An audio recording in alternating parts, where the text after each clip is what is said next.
안녕하세요. 저는 프라우드먼의 모니카입니다. 지금부터 모니카의 타투 이야기 들어보도록 하겠습니다.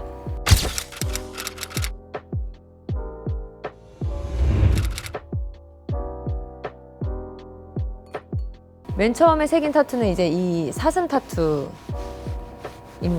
상담을 한 두세 번은 받았었는데 그게 약 한 2년 정도 걸쳐서 고민을 했던 것 같아요. 그때는 첫 타투니까 막 의미 부여도 굉장히 많았었고 제가 그린 그림으로도 막 하고 싶고 그랬었는데 우리가 왜 메이크업은 메이크업 아티스트한테 맡기고 스타일링은 스타일리스트한테 맡기듯이 타투는 타투이스트한테 맡겨야 되겠다라는 생각이 들더라고요. 그래서 이제 유시님한테 가서 저한테 어울리는 타투를 하고 싶습니다 이렇게 상담을 받기 시작을 했고요. 보통 사슴은 이쪽에 안 하더라고요. 보통 사슴은 가슴이나 등에다가 이제 뿔을 양쪽에 대칭으로 하는 멋을 부리는데 저는 그게 너무 강한 거예요. 사슴은 너무 하고 싶고. 그래서 그 고민을 드렸더니 보통 이쪽에는 이제 잉어 잉어 같은 거나 이제 뭐 수국화 같은 뭐 꽃 국화 같은 거를 하는데 저는 좀 꼭 사슴을 하고 싶었어요. 개인적으로 사슴이 좀 저희 아버지랑 외형이 닮기도 했고 또 사슴의 의미가 정의라는 말이 있어서 그게 너무 좋기도 했고 사슴을 꼭 이쪽에다 하고 싶다라고 말씀드렸더니 사슴을 이제 45도로 틀어서 만져주시고 뿔을 되게 묘하게 그려주신 게 너무 마음에 들었어요.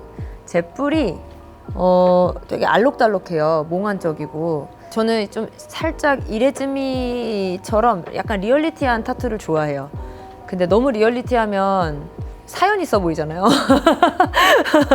네, 그래서 그거보다는 약간 색감이라든지 이런 거는 좀 요즘 색깔을 넣는 걸 좋아해요. 그래서 보라색이나 노란색이나 흰색 같은 걸 넣는 걸 되게 좋아하고요. 개인적으로 빨간색 넣는 것도 되게 좋아했었는데 빨간색에 알레르기가 있더라고요, 제가.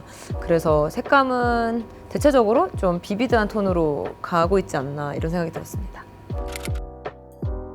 이제 그 다음에 타투를 여기 안쪽에 요 레터링을 했어요. 요거는 이제 강의 목눌근인이라는 한자어인데요. 저희 아버지가 딸에게 주는 저의 어떤 지침 같은 거예요. 저희 집 가훈은 아니고. 그래서 강하고 의연하고 좀 그런 근성 있고 이런 사람이 되면 이런 사람이 성인 군자다 뭐 이런 쉬운 말인데 그런 사람이 되었으면 좋겠어 라는 의미로 저한테 이 액자를 주셨어요. 저희 아버지가 서예 가시다 보니까. 그래서 그 액자를 이제 여기다 받고 싶었던 거죠. 그때 당시에 저희 아버지가 거의 이제 돌아가시기 얼마 전 정도였어서 아버지가 없어도 아버지의 목소리가 좀 들릴 정도의 어떤 강력한 무언가가 필요했던 것 같아요. 그래서 이거는 그냥 내가 되고 싶은 사람이라는 게 아니라 아버지가 해주신 말인 게 되게 중요하다.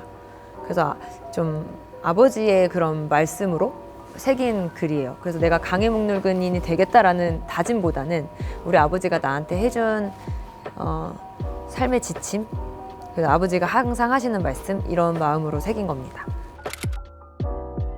그 다음 타투는 이제 오른팔에 이거는 저희 아버지가 이제 진짜로 이제 돌아가시기쯤에 새긴 타투예요.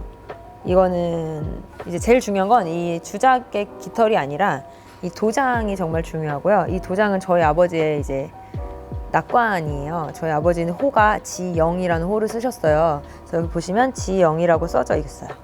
그래서 저희 아버지 글씨 항상 아래나 위쪽에 항상 이렇게 도장 찍혀 있는 낙관을 여기다가 그대로 해달라고 한 거고 이 주작의 깃털을 제가 선택한 이유는 이게 불멸이라는 뜻이 있어서고요.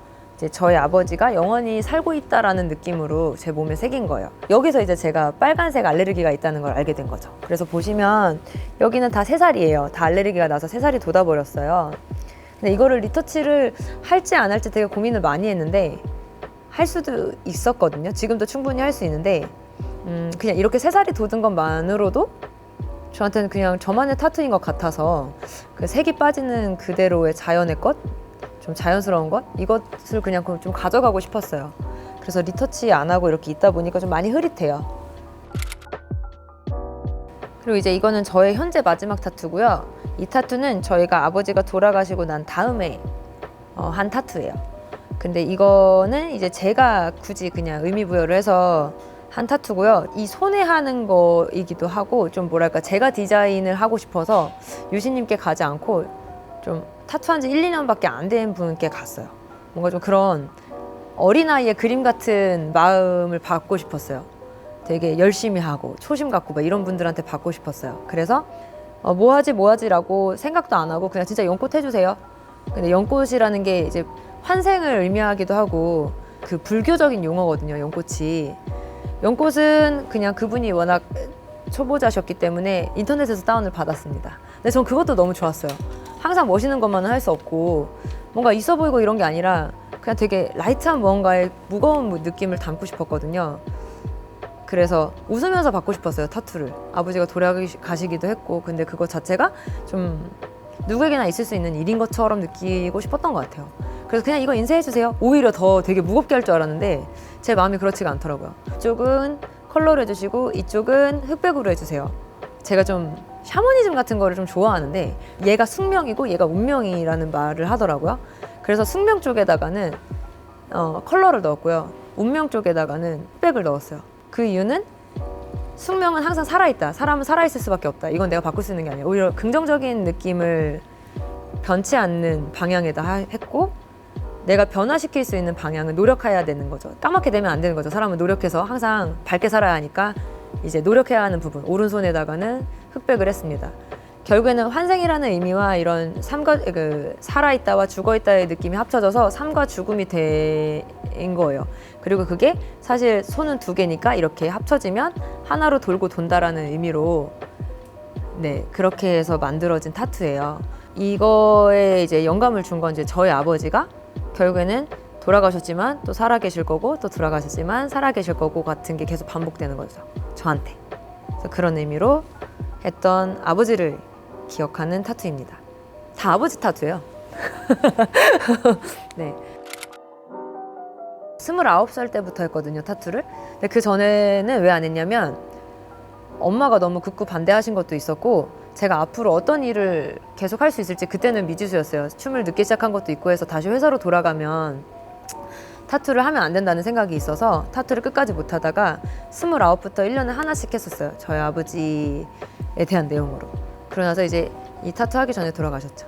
그래서 저는 타투가 다 좋습니다. 의미가. 핫. 저희 집에 좀 가은이 몇 개가 있어요. 저희 아버지가 글을 진짜 많이 쓰셔서 정말 대단한 서예가셨고 그 글씨의 힘이 굉장히 좋으시고 에너지도 있으시고 그래서 몸에 새기고 싶은데 너무 사이즈가 크고 그거를 이제 디지털 작업을 해서 도안을 빼야 되는데 그거를 좀 실력 있으신 분한테 사실 받고 싶거든요. 근데 그런 분들은 좀 자기 그림을 하고 싶어 하시더라고요. 그래서 이게 아버지 그림과 그의 작품이 그 타투이스트의 작품이 좀 합쳐져야 그 타투이스트 분에게도 의미가 있더라고요. 그래서 사실 그걸 너무 하고 싶어서 제가 타투 학원도 끊었었어요. 제가 하려고. 근데 그래서 이렇게 잉어 명함 주다가 이렇게 잉어 명함 주다가 안 되겠다 이러고 돈만 날렸어요. 못 나갔어요. 근데 만약에 계속한다면 아버지 글씨보다는 지금 기존에 되어 있는 이 깃털하고 사슴을 연결하고 싶었어요. 네, 그래서 이렇게 사실 일부러 끝에서 끝을 받은 거예요. 여기서 등 타서 여기까지 내려오게 받으려고 미리 끝점을 만들었고 이제 만약에 여기서 끝나면 여기까지 연결되지 않을까. 저는 기존에 있는 타투와 연결되는 타투를 하고 싶습니다. 저는 실제로 절에서 살았어요. 2년 정도 어렸을 때 절에서 지냈고 그 절은 굉장히 유명한 절이라 말씀을 못 드리고 네, 그래서 거기서 어떻게 지냈냐면 냇가에서 세수하고 머리 감고 그리고 학교 갈 때 계곡물로 이렇게 산에서 내려와서 버스 타고 30분 내려가고 진짜 산에서 살았어요. 거기서 살았던 2년이 제 유년기 중에 가장 강력한 기억이고 그거에 대한 바탕으로 제 인간성이 좀 만들어진 것 같아요. 웃긴 거는 저는 종교가 기독교였어요. 저희 외할머니도 기독교셨고 저희 어머니도 불교셨어요. 그러니까 집이 난리도 아니었어요. 그런 느낌 때문에 절에서 살았음에도 불구하고 힙합을 좋아하고 좀 타투를 좋아하는데 오리엔탈인 느낌이지만 컬러 감은 또 오리엔탈이 아니에요. 되게 비비드하고 좀 그런 컬러를 좋아하고 그래서 이런 스타일이 나오지 않나 싶어요. 일단 첫 타투는요 정말 잘하시는 분께 비싼 돈을 주고라도 받으셨으면 좋겠어요. 정말 멋진 작품이 무엇인지를 알고 난 다음에 낙서 같은 타투를 하는 게 저는 그 순서가 전 좋았던 것 같아요. 근데 처음부터 아기자기한 타투를 시작하면 결국 그 흐름대로 가야 되더라고요. 그래서 저는 일부러 좀 동떨어지게 하고 싶어서 정말 완성형의 타투를 하고 그 안에 낙서 같은 거를 좀 넣어도 되니까 이런 식으로 제가 전체 디자인을 장기적으로 봤거든요. 뭐 20년 뒤에도 타투를 받을 수 있으니까. 그래서 즉흥적으로 하실 거면 좀 작은 부분에 하고 큰 부위는 아껴놨다가 멋있는 걸 하셨으면 좋겠다라는 생각입니다. 그리고 생각보다 우리나라 한국 타투이스트가 외국에서 되게 인기가 많다는 걸 저는 알고 있어가지고, 근데 우리나라에서만 좀 대우를 잘 못 받잖아요. 이미 기술력은 해외에서 비등비등한 것 같거든요. 그래서 우리나라 타투이스트 분들이 우리나라 법만 바뀌면 더 멋있는 무대에 더 멋있는 예술을 할 수 있지 않을까라는 생각을 어릴 때부터 하고는 있었어요. 그리고 타투를 한 사람들에 대한 편견이 있을 수는 있죠. 근데 참 저도 웃긴 게 반항심이 있었던 것 같아요. 이래저래를 굳이 어떤 느낌을 좀 연출하고 싶어 하는 것도 그 선입견을 없애고 싶다? 타투하는 사람들이 다 뭐 이렇게 싸움 잘하고 뭐 이렇게 불량한 사람만은 아니다. 이건 감각적인 문제고 디자인적인 예술이다라는 거를 좀 보여주고 싶었던 것 같아요. 그래서 이 타투를 보자마자 저희 어머니는 엉엉 울었거든요.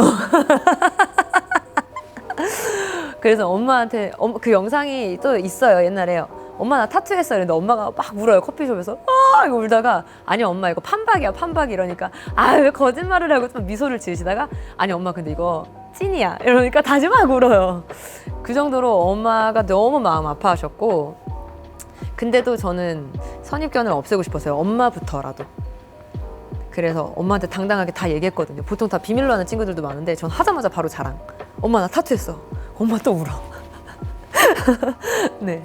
그렇지만 그런 선입견을 좀 없어졌으면 좋겠다 이런 생각이 또 들고 힘도 내셨으면 좋겠어요. 타투이스트님들이.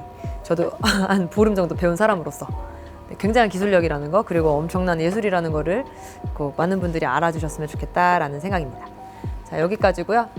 지금까지 모니카의 타투 이야기 잘 들으셨나요? 저는 뭐 타투 이야기하면 저 밤샐 수 있을 것 같아요. 궁금한 게 너무 많거든요. 멋있는 것도 너무 많고. 옛날에는 좋아하는 아티스트도 너무 많았어요. 그래서 다음에 또 불러주시면 긴 얘기 나누면서 또 정보를 좀 살짝 흡수하고 싶습니다. 그리고 많은 타투이스트 분들 중에 자기가 정말 자타공인한 실력자다. 근데 저를 해주고 싶다면 연락 주시면 저는 갑니다. 네. 감사합니다.